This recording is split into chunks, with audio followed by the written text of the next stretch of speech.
So yesterday, as we know, the nation celebrated the life and legacy, and we did here too on Fox 8 of Dr. Martin Luther King Jr. yesterday. But what you maybe also didn't know was happening, it was another kind of sad day for many reasons. Yeah, they call it Blue Monday. It's the third Monday in January. It could be a lesson, really could be a lifesaver for somebody you know, who maybe somebody who deals with mental health issues. And for more on Blue Monday, to answer some of our questions that we have, we brought in Adam Borland, psychologist at the Cleveland Clinic. Good morning to you. Good morning. Thanks for being here. Me. Yeah. So did somebody come up with this term, or is it statistics? How do they figure it out? Yeah, from what I understand, this was coined by a clinical psychologist. It had something to do with a travel in the UK. Therefore, I don't know how much credence to really give it. There hasn't been much research to back it up. But I think once you start talking about it, I was talking with producer Margaret yesterday when we were discussing this topic.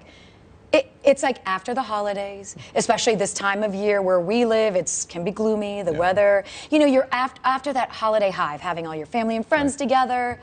It can get kind of lonely and gloomy. Your credit card bills from the holidays start coming in, then you're gearing up for tax season. All this stuff that it does make sense that it can be a depressing time of year. Oh, there's no question that this is a very difficult time of the year for people.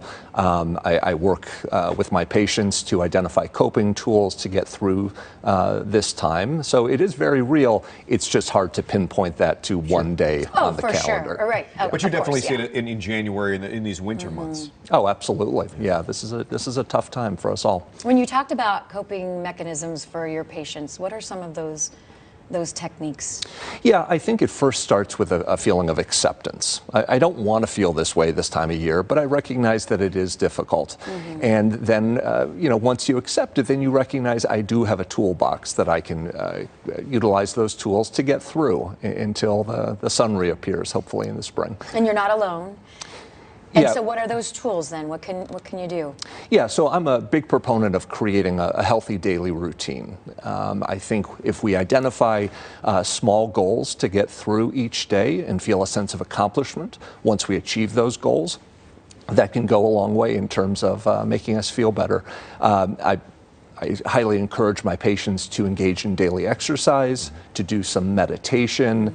I think nowadays it's always important to monitor how much social media we're getting. And I'm a big proponent of recognizing gratitude. It's very easy to focus on the things that maybe aren't going so well in our lives, and we kind of overlook the good stuff. You know, we talk about New Year's resolutions too, because a lot of times those kind of run out this time of year. You do it for a couple of weeks, then you maybe do it. But doing it all year long, or at least small little things, kind of keep that going, can help you out. Yeah, absolutely. New Year's resolutions are great, but there's really no difference between the 31st and the 2nd of January. So I think if you can recognize those goals that you want to work towards and begin to take small steps, and the important thing is to really recognize your accomplishments as they occur. We tend to overlook those. Yeah. And that's so true. I guess sometimes we have such a tendency of focusing on the negative and the bad, and then we can also, as I've been trying to share on my Facebook page and with family and friends, we tend to build up our friends and support our family and friends, but we don't support ourselves. That little inner voice in ourselves can be pretty negative at times. How do you shut that down to be that supportive friend that you are to your friends, but you're not to yourself? Yeah, and it's not necessarily shutting it down. It's more the recognition and saying, I deserve to treat myself as kindly as I would a loved one. Oftentimes we look at self-care sometimes as being more selfish, when in reality it's just as important as treating our friends and loved ones with kindness and love. And then building through it into those spring months, things you can get outside again, you can do more things. I mean, that's going to help if you can just get through these winter months. Absolutely. I think the more time that we can get outdoors and be physically active, it's only going to help our mood and stress. Real quick, because we're winding down, but when do you know you need help outside of us all saying, hey, be a cheerleader for yourself, go outside and walk?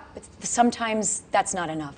Yeah, it's a tough, there's no right or wrong answer. I think if loved ones are recognizing a change in you, it's good to know that there is professional help, but you have to be very honest with yourself as well. This is not a weakness to get help. True. Adam, thank you so much.